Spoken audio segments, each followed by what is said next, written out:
नागपुर महानगर पालिका चुनाव का शंखनाद हो चुका है और सभी प्रभाग के वार्ड मेंबर्स जो हैं जनता के बीच रहकर जनता की सेवा करने के लिए तत्पर है। आज मेरे साथ हैं प्रभाग क्रमांक 21 से शिवसेना के पूर्व नगर सेवक एवं समाज कार्य में अग्रणीय अजय दलाल सर। सर आपका बहुत स्वागत है। धन्यवाद।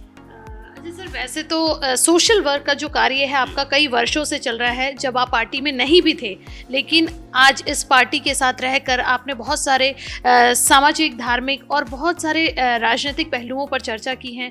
आप इस क्षेत्र में जो है काफ़ी गहरा एक्सपीरियंस भी रखते हैं।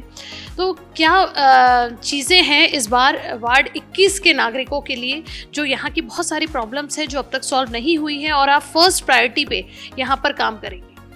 देखिए, नागरिक उनकी समस्या गली गटर, झाड़ू, दिया बत्ती, इसके व्यतिरिक्त जाके और बहुत सारी समस्या रहती है नागरिकों की, जो उनको मानसिक आधार जिनके तलाश में उन लोग हमारे पास में आते रहते हैं। गली नाली गटर रास्ता, ये तो जवाबदारी है हर कोई नगर सेवक की। जो भी नगर सेवक बनता है उसकी ये जवाबदारी रहती है और महानगर पालिका उसको फंड अवेलेबल करा देती है, वो करना ही पड़ता है, चाहे वो तुम कहीं भी करो। लेकिन जो एक मानसिक आधार, ये अपने परिवार का एक आदमी खुद तो भी है, अपने को संभालने वाला, ये जो आधार रहता है नागरिकों का या सर्वसामान्य लोगों का, वो एक बहुत महत्व का है। इसकी प्रचिति मुझे ये 8 साल में आई। देखिए, कैसा है कि हम लोग साधारण शिवसैनिक हैं। हमने ध्यान में मन में कभी नहीं लाए थे कि हम कभी नगर सेवक बनेंगे या लोगों के नगर सेवक बन के कोई चीज़ की सेवा करेंगे। एक हमको बाला साहब का जो विचार था, 80% समाजकारण और 20% राजकारण, इस आधार पे हम लोगों के सुख दुख में दौड़ने का काम हरदम किए और वही करते करते मालूम नहीं किस प्रकार से लोगों के दिल में बैठ गए और लोगों ने हमको यहाँ पे 5 बार चुन के दिए हमारे पार्टी को इस परिसर से। और जो ये 8 साल जो गए ना, वो 8 साल में हमको ऐसी प्रचिति आई कि नहीं, गटर लाइन या बोलो, रास्ता बोलो, साफ सफाई बोलो या कोई चीज़ बोलो, इसके व्यतिरिक्त और कुछ अटैचमेंट रहता है लोगों का जो नगर सेवक ने करना चाहिए। उनके सुख दुख में जाना चाहिए, उनकी छोटी छोटी समस्याएं रहती है नगर सेवकों, सर्वसाधारण लोगों की, जो नगर सेवक उस पर अमल करता है और जो अमल करता है वही अच्छा नेता कहलाया जाता है, ऐसा मैं मानता हूँ। क्योंकि ये 8 साल में मैंने देखा हूँ कि छोटी छोटी समस्याओं के लिए लोग आते थे। किसी का दवाखाने का प्रॉब्लम था तो किसी का पुलिस स्टेशन का प्रॉब्लम, किसी का पारिवारिक लड़ाई झगड़े का प्रॉब्लम, किसी का मियाँ बीवी के झगड़ों का प्रॉब्लम, किसी का फैमिली मैटर, ये सब जो चीज़ें रहती है, तो एक हर कोई सर्वसामान्य आदमी अपने को कोई तो भी सिक्योर्ड कर रहा है, अपने पीछे कोई तो भी व्यक्ति है, ये आधार पे वो उस नगर सेवक की तरफ जाते या हमारे तरफ आते। ये 8 साल में हमारे पास बहुत सारे लोग आए, हमने उनका बहुत जो भी हमारे से बना वो हमने अपने प्रयासों से काम किया।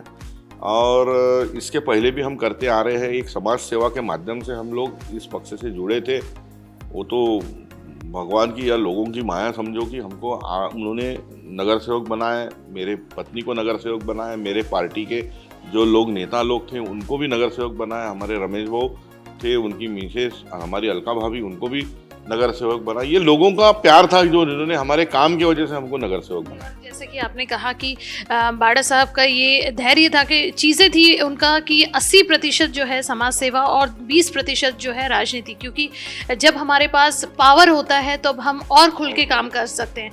एज अ कहने का मतलब कि आपने समाज सेवा की भावना को लेकर राजनीति में प्रवेश किया है। सर, एक बात और कि जहाँ तक मैं वाकिफ़ हूँ प्रभाग क्रमांक 21 से, तो इस प्रभाग में एक समय था जब बहुत ज़्यादा गुंडागर्दी और माहौल जो एटमॉस्फेयर था इस परिसर का बहुत ख़राब था। हम बोले कि रात के 8 बजे तक अगर कहें तो लड़कियां और महिलाएं जो थी ट्यूशन क्लास नहीं जा पाती थी। तो बहुत सारे इस विषय को भी गंभीरता से लेते हुए आपने कार्य किया है, तो क्या ये सही है? बिल्कुल सही है। ये हमारा जो परिसर है, हमारे परिसर के आजू बाजू में पूरा स्लम भाग है और जिस प्रकार से स्लम भाग में जिस प्रकार से अवांछित लोग रहते हैं, उस प्रकार से हमारे भी आजू बाजू में अवांछित लोग रहते थे। लोगों को अंधेरा होने के बाद में घर के बाहर बैठने की मतलब हिम्मत नहीं होती थी। इस प्रकार का माहौल यहाँ पे गंदा था और हमारी पैदाइश यहाँ की होने की वजह से हम कुछ नवयुवक साथ में हुए और भैया कि हम कोई तो भी संगठित होकर कोई काम करे, ये जो तकलीफें है लोगों की, ये जो लोगों का डर है वो निकालने का काम करे।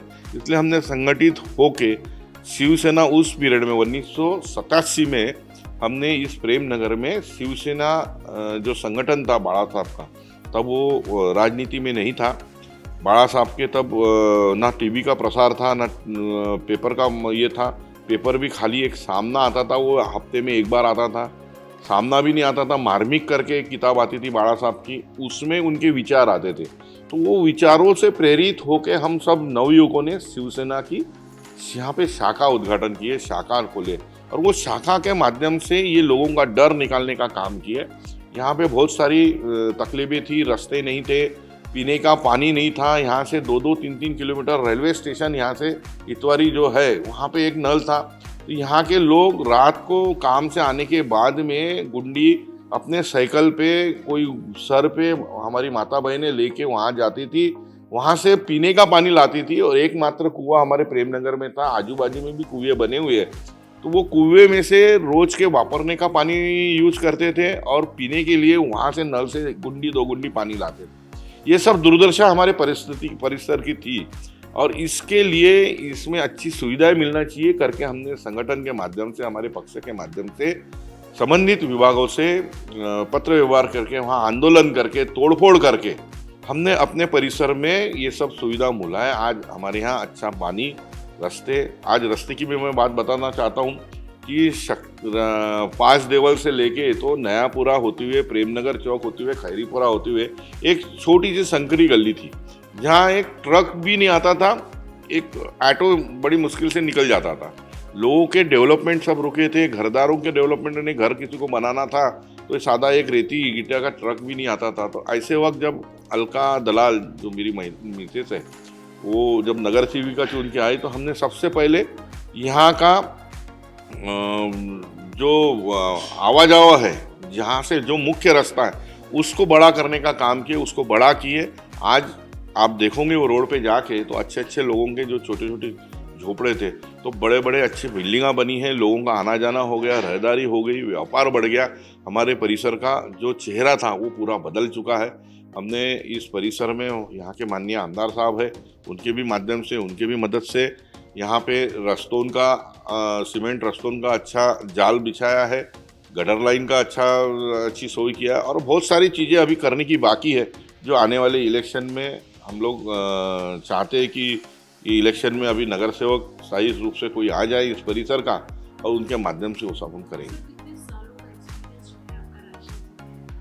1987 में हमने शिवसेना की शाखा खोले थे। अभी मेरे ख्याल से 2025 चालू है, 13 और 25 साल, 37 साल का एक्सपीरियंस है जो मैं सामाजिक जीवन में अपना जीवन व्यतीत कर रहा हूँ। और ये सब काम लोगों का करते करते आज मेरे पे आंदोलन की इसकी ऐसे जो नज़दीक पास 17 से 20 केसेस, कोर्ट केसेस मेरे आन के ऊपर भी मेरे ऊपर चल रही है, जो लोगों के काम के लिए।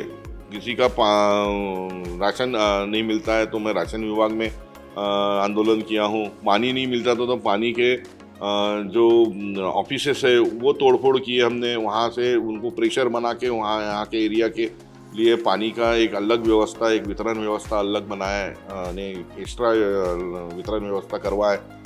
संजय गांधी निराधार योजना में लोगों को पैसे नहीं मिलते थे तो वहाँ पे भी मेरा झगड़ा हुआ था आपके टीवी चैनल के माध्यम से, उसको भी आपने प्रसारित किए थे उस पीरियड में, तो वो भी केसेस चालू है। किसी को तहसीलदार के खिलाफ में मेरा आंदोलन रहा। ऐसे बहुत सारे जन लोकार्थ जो कोई भी समस्या रहती थे, कार्य रहते थे, उसके लिए अगर अच्छे से सुनते तो ठीक है, नहीं तो उसके लिए तीव्र आंदोलन हमने करके अपनी छाप छोड़ी और उनका काम करके। कोरोना में भी हमको जहाँ तक यहाँ परिसर के लोगों से हमने रिव्यू लिया तो आप बहुत ज़्यादा एक्टिव थे। जिन लोगों के जिस समय में खाने पीने की बहुत तकलीफ़ें थी, बाहर जाने की तकलीफ़ें थी, तो आपने सेल्फ सर्विस और आपने जो कार्यकर्ताएं थे उनको लेकर साथ में जो है कोरोना काल में भी काफ़ी सोशल वर्क किया है। बिल्कुल बिल्कुल, कोरोना काल में ऐसी परिस्थिति हमारे जीवन में पहली बार इस हिंदुस्तान में नहीं पूरे दुनिया ने देखा था कि कोई भी घर के बाहर नहीं निकलता था। ऐसे परिस्थिति में उस पीरियड में हमारी मिसेस एक एनजीओ चलाती है अलका दलाल, वो एनजीओ के माध्यम से हमने इस शहर में जो ट्रांजिट लोग रहते थे कि जिन लोगों कोई राजस्थान के लोग थे, कहीं गुजरात के लोग थे, कहीं दिल्ली के लोग थे जो ट्रांजिट में थे, तो गवर्नमेंट ने उनको रोका के रखा था। तो उनकी व्यवस्था जो थी हमारे एनजीओ को काम वो मिला था। तो मेरे ख्याल से उस पीरियड में 300-350 लोग हमारे गांधी बाग के एक शेल्टर होम था टेम्पररी, वहाँ पे उनकी देखभाल हमने 1-1.25 महीने किए। उन्हीं के साथ में इस परिसर में बहुत सारी नाले के साइड में इधर में झोपड़पट्टियाँ थी, जहाँ का वर्कर सुबह जाके जो कमाएगा शाम को आके खाएगा, इस प्रकार की परिस्थिति थी। कोरोना काल में वो घर के बाहर नहीं निकल पाते थे, उनको खाना तक के नसीब नहीं होता था, छोटे छोटे बच्चे थे, उनको कपड़े नहीं थे, वो कहीं जा नहीं सकते थे। तो ऐसे पीरियड में हमने उनको डेली सुबह और शाम कुछ एनजीओ के माध्यम से, कुछ हमारे माध्यम से रोज का खाना 300-400 लोगों का, 500 लोगों का जैसा भी खाना बनता था, हम वो उनके घरों तक के वितरित करते थे। उसके व्यतिरिक्त इस शहर में एक प्रज्ञा मेश्राम मैडम जो थी, जो आयुर्वेदिक में अच्छा काम कर रही थी उस पीरियड में, तो उनके तरफ हजारों लाखों लोगों की भीड़ रहती थी कि उनका एक काढ़ा जो था वो बहुत प्रसिद्ध था, जिससे इम्यूनिटी पावर बढ़ के जो भी अपने को कोरोना वायरस का जो इफेक्ट था वो नहीं हो पाता था। तो काफ़ी सारे लोग उनके ऑफिस में, उनके कार्यालय में जाते थे, उनके दवाखाने में जाते थे। ऐसे वक्त में हमने संगठन के माध्यम से उनसे कांटेक्ट करके वो कोरोना काढ़ा लोगों को, बहुत सारे लोगों को निःशुल्क, कुछ को नाम मात्र जो उनका शुल्क था वो शुल्क में दे के यहाँ के लोगों की ज़िंदगी बचाने का हमने काम किया। बहुत सारे लोगों के लिए हमने दवाखाने में जाके उनको एडमिट करा के उनकी व्यवस्था कराया। और उस पीरियड में मेरे साथ में रहने वाले जितने भी टीम वर्कर, मेरे दोस्त लोग थे, मेरे कार्यकर्ता थे, मेरे शिवसैनिक थे, वो उन्होंने बिंदास होके, बेडर होके लोगों की सेवा की है। उस पीरियड में ऐसी परिस्थिति थी कि डॉक्टर तक के अपने को छूता नहीं था, लेकिन ऐसे पीरियड में कोरोना पेशेंट को हाथ पकड़ के उनकी व्यवस्था, उनकी सेवा करने का काम हमारे सभी शिवसैनिक लोगों ने उस पीरियड में किया। ये सभी लोगों ने यहाँ पे देखा है।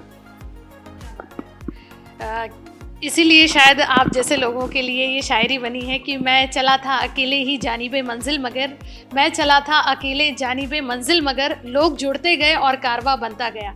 शायद यही वजह है कि आज 37 सालों के एक्सपीरियंस के साथ एक ही परिवार में 2 सदस्य जो हैं लगातार समाज सेवा की भावना को लेकर ये राजनीति में आकर जो है लोगों की लगातार सेवा कर रहे हैं। चाहे उनके पास पद हो या ना हो, फिर भी हर तरह से हर क्षेत्र में एक्टिव रहने वाले अजय दलाल सर से आज जो है हमने खास मुलाकात के जरिए बात की है और जाने हैं उनसे जनता की सोच और उनका जो विजन है इस क्षेत्र में काम करने का, वो वाकई में काफी तगड़ा है। आखिरी सवाल सर कि जनता के लिए कोई मैसेज? जनता, अभी ये जनता का चुनाव होने जा रहा है। आने वाले 15 जनवरी को नागपुर महानगर पालिका का चुनाव होने जा रहा है, जिसलिए जनता को अपना सेवक चुनना है। और जनता को मैं यही अपील करना चाहता हूँ कि आप ऐसा ही व्यक्तिमत्व चुने जो आपके रात दिरात कभी भी आपके हर समस्या के लिए आपके लिए खड़ा हो, आपकी ढाल बन के खड़ा हो, आपका मददगार बन के खड़ा हो। ऐसे व्यक्ति को ही आप इस चुनाव में अपना मत दे, ना कि कोई पक्ष देखे, ना कोई धर्म देखे, ना कोई जात देखे, व्यक्ति देखे। जो व्यक्ति में काबिलियत है तुम्हारी परिसर की, तुम्हारे लोगों की सेवा करने की जो काबिलियत है, आपके हर समस्या को लिए जो कभी भी आपके लिए खड़ा हो सके, ऐसे व्यक्ति को आप अवश्य चुने। इतनी ही विनती मैं आपके माध्यम से, आपके चैनल के माध्यम से नागपुर शहर के, नागपुर महानगर पालिका के अंतर्गत आने वाले सभी जनताओं से मैं अपनी अपील करता हूँ। धन्यवाद।